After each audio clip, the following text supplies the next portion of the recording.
অ্যাকুরেটভাবে হাতা কাটার পরেও বডির সঙ্গে যখন লাগানো হয় তখন সামনের পাটে ছোট থেকে যায় এবং পিছনের পাটে মিলে যায়। অনেকেই আমাকে কমেন্ট করেছে, দিদি ভাই অ্যাকুরেট মাপ নিয়ে কাটার পরেও কেন এরকম সমস্যা হচ্ছে। তো আজ আমি তোমাদেরকে এই নিয়ে বিস্তারিত আলোচনা করে দিই। এইখানে দেখো সামনের পাটে কি হয়, আমাদের না তালপাট কাটিং থাকে এবং আমরা হাতার মধ্যেও তালপাট কাটিং করি, কিন্তু এই তালপাটটা যদি সামনের পাটে এখানে দেখো একটু বেশি কাটা আছে, আমি হাতাটাও কিন্তু ওইভাবেই কেটেছি। যদি সামনের পাটে বেশি কাটা থেকে যায় এবং আমরা হাতার কাপড়ের মধ্যে তালপাটটা কম কাটি, তাহলেই কিন্তু এই সমস্যাটা হবে। দেখো এইখানে এই যে একটা রাউন্ড আমাদের অনেকটা হয়ে গেল, এই কাপড়টা তো আমাদের ওইখানেও ম্যানেজ করতে হবে। এইবার যদি হাতার তালপাটটা আমরা কম কাটি তাহলে কিন্তু কখনোই ম্যানেজ হবে না কাপড়টা, তোমাদের হাতার কাপড়টা ছোট পড়ে যাবে। দেখো এখানে অ্যাকুরেট কিন্তু মিলে যাচ্ছে। তো এইভাবে কিন্তু অবশ্যই তোমরা হাতা লাগানোর আগে জিনিসটা দেখে নেবে।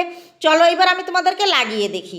তো দেখো আমি হাতার মিডিলের সঙ্গে এইখানে আমি কাঁধের মিডিলটা মিলিয়ে দিলাম, মিলিয়ে দিয়ে এইখানে দেখো মেপে দেখো কোথা থেকে আমাদের লাগাতে শুরু করতে হবে সেটা একটু দেখে নেব, কারণ 19-20 হতে থাকে। তো এইখানে আমার একদম মিলে গিয়েছে। যদি ভিডিওটি পরবর্তীতে দেখে দেখে করতে চাও টাইম লাইনে শেয়ার দিয়ে রাখবে। এই ধরনের ভিডিও পেতে হলে পেজটিকে অবশ্যই ফলো করবে। দেখো কাঁধের মিডিল এবং হাতার মিডিল মিলে গিয়েছে। এইবার খুব সুন্দর করে দেখো সামনের পাট এবং পেছনের পাট আমার অ্যাকুরেটভাবে কিন্তু মিলে গেল।